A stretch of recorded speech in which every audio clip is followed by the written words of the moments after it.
Stranger Things. Allez, allons-y. Stranger Things. Vous ne connaissez pas Stranger Things? Mais qui êtes-vous?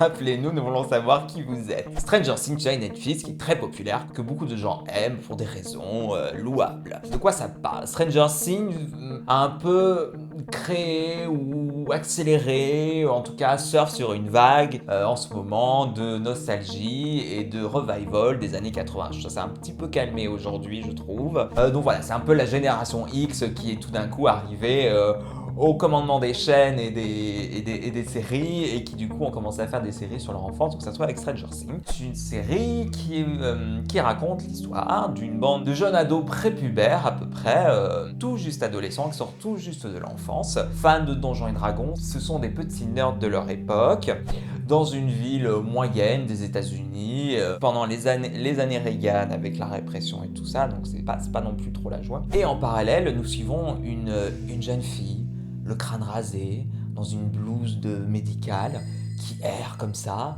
Elle est récupérée par un mec dans un diner, et tout d'un coup, des femmes en noir arrivent et tuent tout le monde. Et donc elle s'échappe, on se dit mais qu'est-ce que cette fille, que veulent ces gens, ils tuent tout le monde, c'est quand même choquant et tout ça.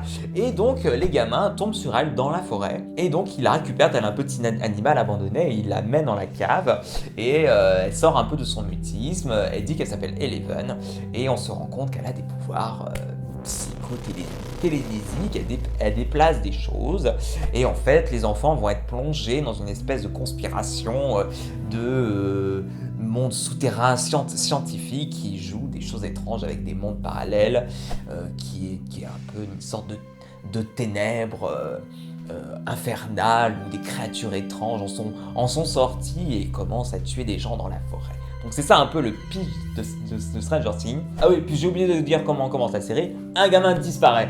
En fait, il y a un gamin disparaît, il y a Winona Ryder qui joue une maman, et son fils disparaît, et c'est terrible. Et en fait, c'était un copain de la bande de potes, et en fait, en le cherchant, il retrouve Eleven. Oui, j'aime bien. J'ai regardé, parce que tout le monde regardait.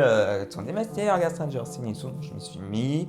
J'ai mieux aimé la saison 2 que la saison 1. Non, si, c'est une bonne série. Elle a une super soundtrack. La bande originale, je l'aime beaucoup. Je me souviens, je l'avais écoutée très longtemps avant de regarder la série même. C'est bien réalisé, c'est bien joué. Les enfants jouent bien. Stranger Things, c'est un peu un joli jouet, mais j'ai l'impression que c'est un peu les années 80 comme certains aimeraient s'en souvenir en fait. C'est une grosse dose de nostalgie, on sent ça. C'est une référence toutes les 5 minutes. Voilà, c'est assez cool, ça a bien marché, ça a amené beaucoup de gens à aller sur Netflix. On peut pas dénier le succès populaire que ça a quand même. C'est une très bonne série, ça a propulsé des jeunes acteurs au rang de stars, avec tous les bons et les mauvais côtés que ça enclenche. Il y a Sean Astin, je pense que Julien m'en voudra si je ne parle pas de Sean Astin. Son personnage est cool, il est dans la saison 2, il est super cool, c'est vraiment... Non, vraiment, il est très sympa ce personnage, c'est un peu le seul normal, enfin il rassure un peu quand il est là dans les scènes, face à toutes ces bizarreries fantasmagoriques et monstrueuses. Il fait un peu du bien d'avoir ce mec qui est pas... Enfin oui, il va bien quoi, il a pas des cernes sous les yeux comme tout le monde. J'ai tout dit. Stranger Things, je sais pas si ça vous a vraiment donné envie ce que j'ai dit. Non mais si c'est bien, regardez, ça se tait, ça se voit. Ça se regarde. C'est bien, non, ça va. Puis la musique est sympa, si vous